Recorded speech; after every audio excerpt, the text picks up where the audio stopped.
Hello, my name is Captain Kelly Muniz, Commanding Officer of Media Relations Division of the Los Angeles Police Department. This critical incident community briefing is intended to provide you with information about an in-custody death that occurred in West Valley Division in the city of Los Angeles on June 21st, 2024 at around 1:10 a.m. You're about to see relevant video footage and learn about other evidence and police procedures related to the case so you can have a better understanding of what occurred based on what we know right now.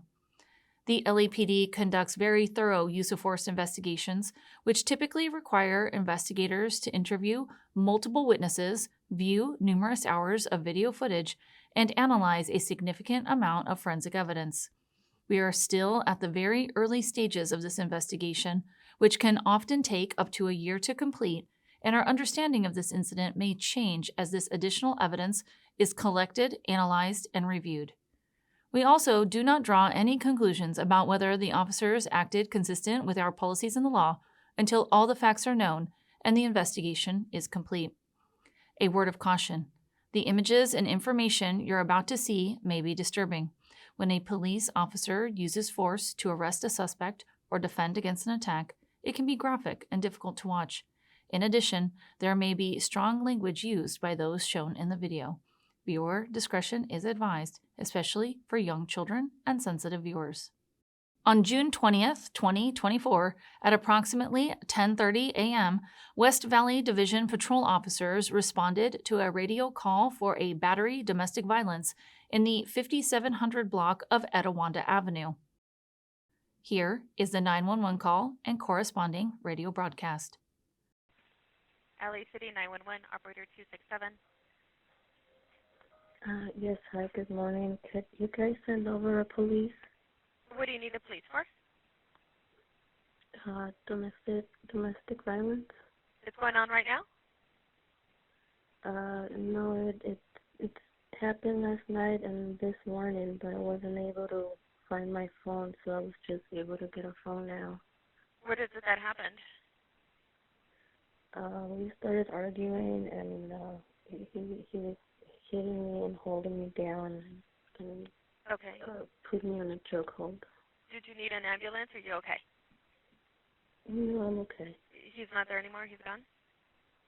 No, he's asleep in the bedroom. Okay, so he doesn't know you're calling? No. What's your address? I'm waiting for 57 Etiwanda Avenue. Is that a house or an apartment? Unit.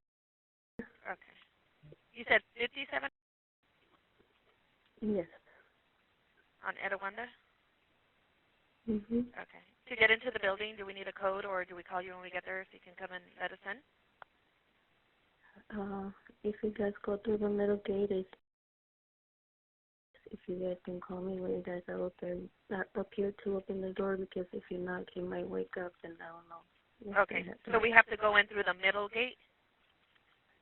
Yeah, the middle gate of the building, and then we're on the... Okay. Okay. I don't know, So you don't want us to knock? just call it. I had to wait for my daughter to wake up and borrow her phone. This is her phone. So we can call you back at this number also? That's okay? You can call me when you guys are outside of the door, because if you guys knock, like I said, I don't know if it's gonna wake up. Oh, okay. And who is this person? Is this a boyfriend, a husband? A husband. Okay. What's his name? Marlon Jimenez. Is there a history of domestic violence, or is this the first time? No, it's happened before. Have you ever reported it before, or is this the first time? No, I reported it before. Okay. How old is he? 45, 46. Okay. Are there any weapons in the house? Did he use any weapons on you? No. No? Okay. Your first name? I'm sorry, what is it? How do you spell that? Okay. All right. I'm going to send the police over there, okay? They'll be there shortly. Thank you. You're welcome. Bye-bye. Anyways, Valley Unit, Battery Domestic Violence, 57 Etiwanda Avenue, apartment suspect is a husband, male Hispanic, 45 years. Assault at the PR last night and this morning. Monterey Comics Code 2 Incident 1774, RD 1045. Upon their arrival, the officers met with the victim, who informed them that she and the suspect were married and had a previous history of domestic violence. She told the officers that she had been choked and hit by her husband the night before and earlier that morning, causing visible injury. The victim's husband was identified as Marlon Jimenez. The officers requested the assistance of additional officers. The victim directed the officers to a bedroom where Jimenez was sleeping. The officers entered the bedroom and directed Jimenez to get out of the bed and step into the hallway.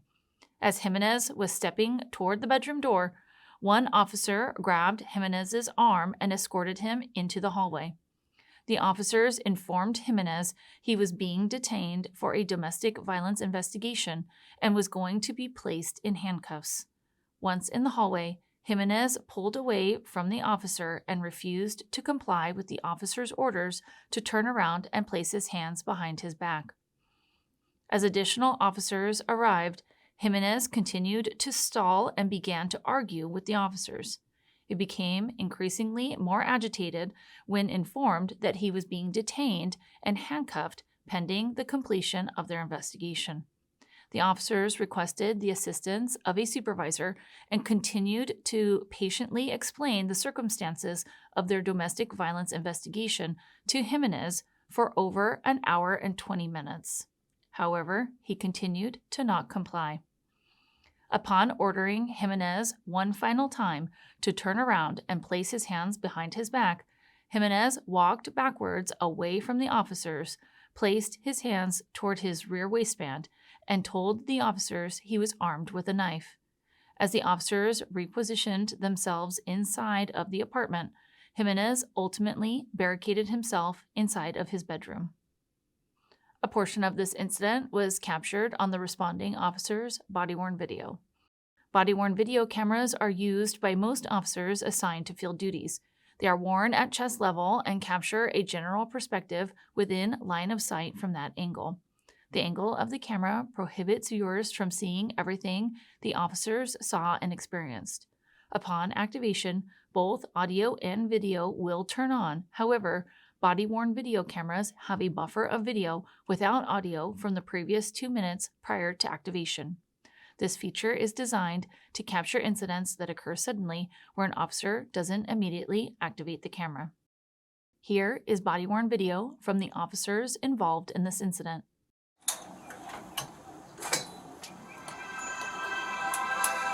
Hello. English or Spanish? English.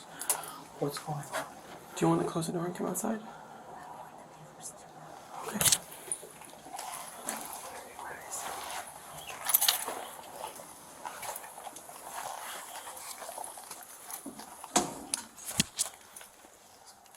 So what happened? We started arguing last night. He was asking me something about a map for my car.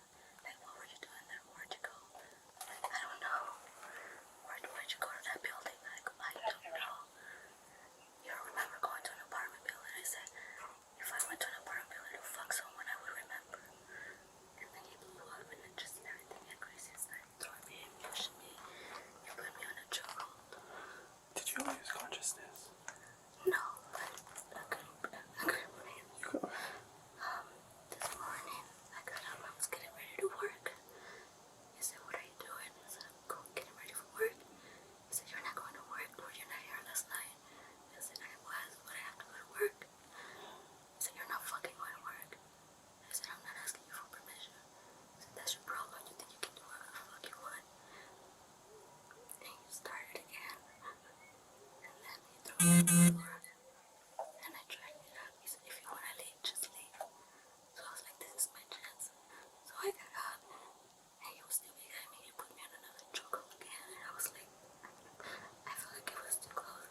Give me 1 second. I'm just gonna step out. It's my fault. Like,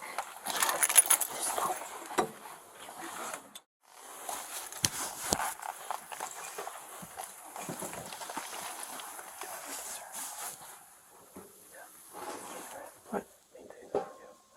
Up to you.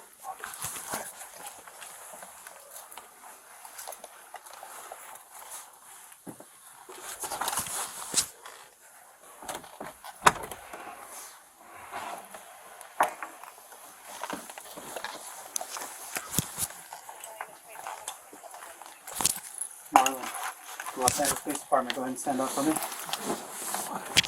you stand Go up? ahead and just face that wall for me. What happened? Here, come out here. Yeah, come on out, step out. You're good. Okay. Yeah.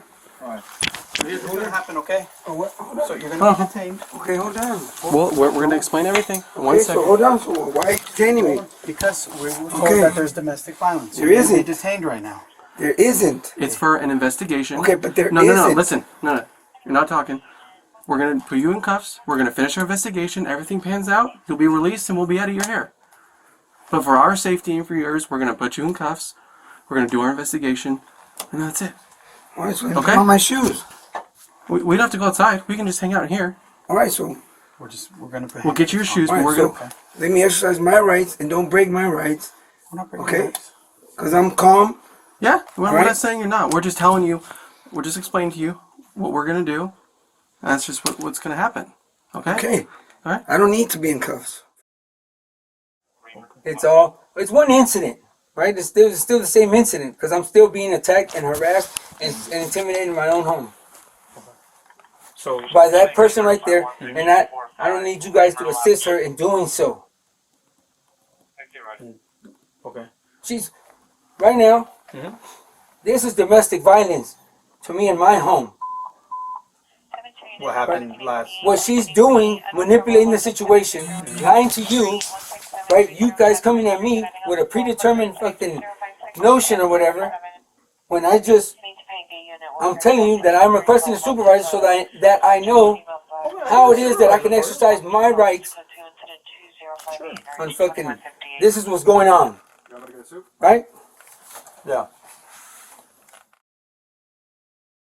Be a motherfucking sergeant right now and go in there and ask her, did you fucking strike the man with the motherfucking We dinner are gonna plate ask her. with no fucking aggression? And am I gonna want ask her, her to okay? go to jail It's or on pay. video. I'm gonna Fuck, ask her. man. I'm gonna ask her. I'm telling you right now, and it's on video. And I want her to pay for it Okay. just like I'm paying for some shit I didn't even do right now. Why are you so adamant about me paying for something I didn't even fucking do when she's gonna tell you she did something and you don't want to fucking make her pay for it? What she did do. We need you to turn around and put your hands behind your back. I'm asking you a question, man. No, listen, you guys are gonna Marlon, create Marlon, a fucking. no. Look, you guys are gonna create. You're done talking. You guys are gonna create a situation, man. We're done. We're done talking. I have a knife behind me, and I will poke it in me. I will poke it in me. I will poke it in me. You're gonna get I'm taken. asking you, Sergeant. It's gonna fall into it. My kid's mental well-being. My kid's mental well-being. My kid's mental well-being. My kid's mental well-being. 47 need to back up. Sergeant, I'm asking you to not violate my rights. There's two kids in there. Here, I got this. Deadly force forward. I listen to you. I need you to listen to me. That's what the fuck you created. Pass the shield up. Okay, I'm gonna close the door now. So now you're not gonna bum rush it, and I'm gonna shoot myself in the motherfucking head if I see you coming through the fucking door. I'm gonna shoot myself. Hey! Stay there! Hold on. Back up. Back up now! I told you guys! It's loaded, right? Barricaded. All right, let's get those kids. Let's get the kids out of the room.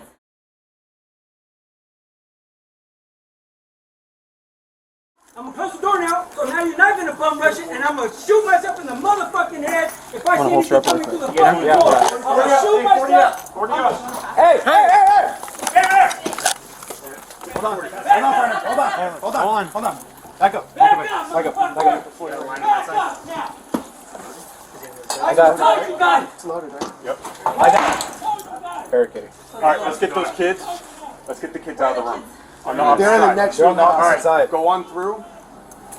He's going to be barricaded in that room. What I want people doing is covering that door with less lethal And I want the kids I'm on your left. to get out of that room. Utilize the shield as cover. Yep, I am. Hold on. Sam. Are you the... I got your cover. Sufficient distribution of Etiwanda. Watch out. And also make sure Leslie opens that door. Go get the girls. Door's locked. Kick it. Get the door open.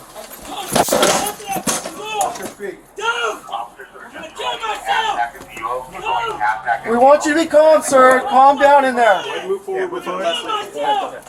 Stay there, guys. Stand right there. Just make sure you got room that he doesn't bomb and shoot you.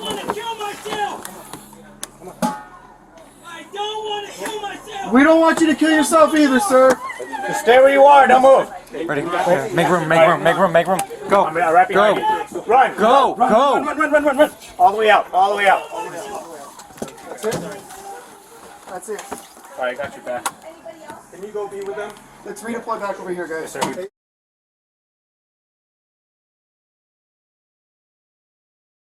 Marlon, come out with your hands up. We want to help you out. We have policies and procedures that we have to follow Suspect now, is barricaded in okay? his bedroom This is and the way it has to go. claiming that he We wants want to you shoot to us. come out peacefully. Did I get stepped on? You come out peacefully, this will all go smoothly. And Might we want to will check all on go the home. Verify, Do you understand? 10:50, be advised, Tell suspect me is you barricading understand. himself in his room and is claiming that he wants to I shoot want to know himself. that you can hear me. Can you hear me? That we want this to end peacefully. All right? All right? We want this to end peacefully.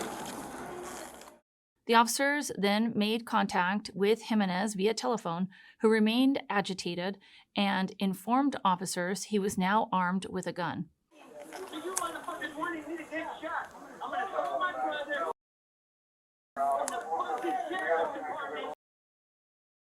All right. Now listen.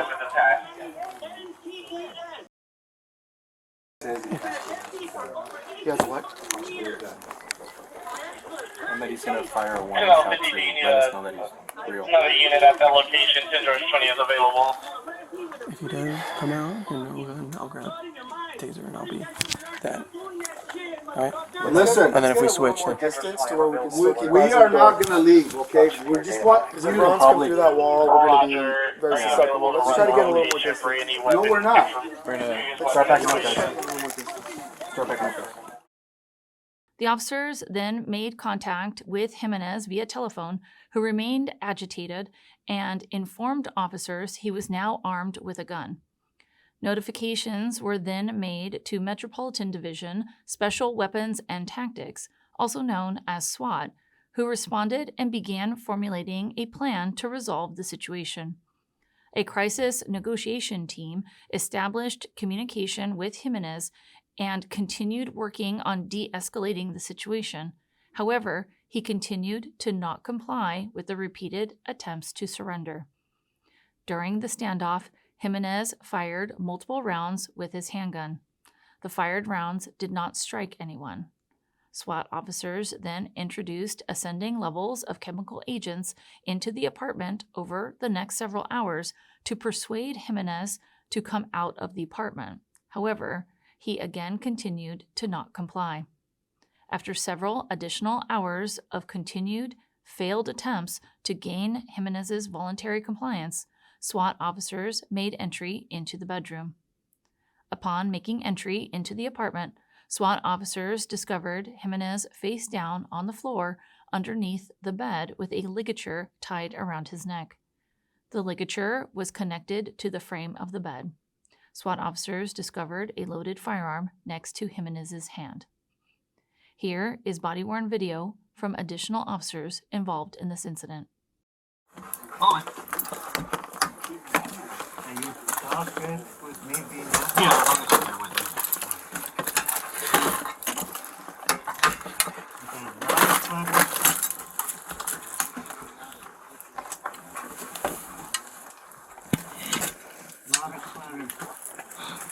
Okay, you know what?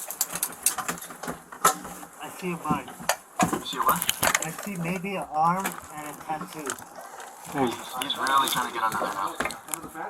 Yeah, under the bed. I see an arm and a tattoo. A lot of clutter. A lot of blood?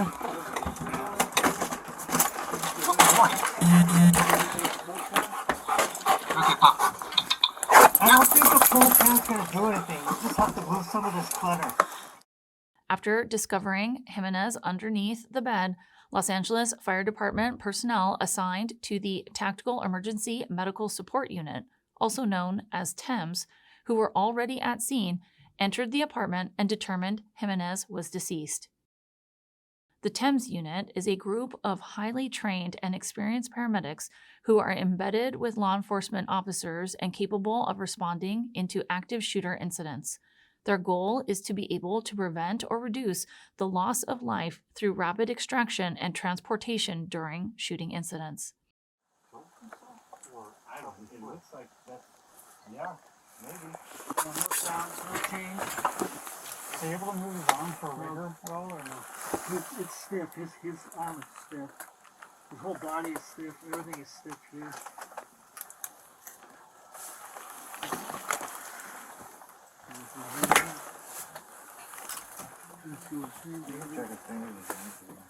Is that good rigor?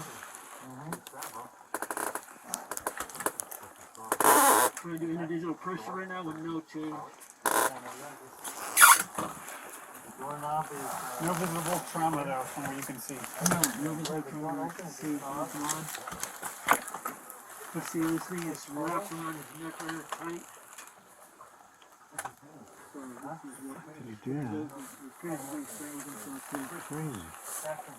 Circulation. I think we're good for A14. We have a A14. Investigators discovered a loaded semi-automatic handgun at scene and booked it as evidence. Investigators discovered that the handgun was stolen. Any death of a person while in the custody of the department is defined by policy as a categorical use of force. In accordance with that policy, LAPD's Force Investigation Division assumed investigative responsibility for this incident upon learning that Jimenez had been pronounced deceased. Marlon Jimenez was a 45-year-old resident of Los Angeles. In the next several months, the LAPD will continue to investigate and analyze this incident. We will continue interviewing any new witnesses that may come forward. After the investigation is complete, our Critical Incident Review Division will forward their findings to the Chief of Police, who will make his recommendation to the Civilian Board of Police Commissioners. The board will evaluate the evidence to determine whether the officer's actions met the high standards expected of all Los Angeles police officers. If you would like more information on how the LAPD investigates all serious uses of force, visit lapdonline.org, where you can find the LAPD's use of force policy and procedures. Thank you for taking the time to view this critical incident community briefing.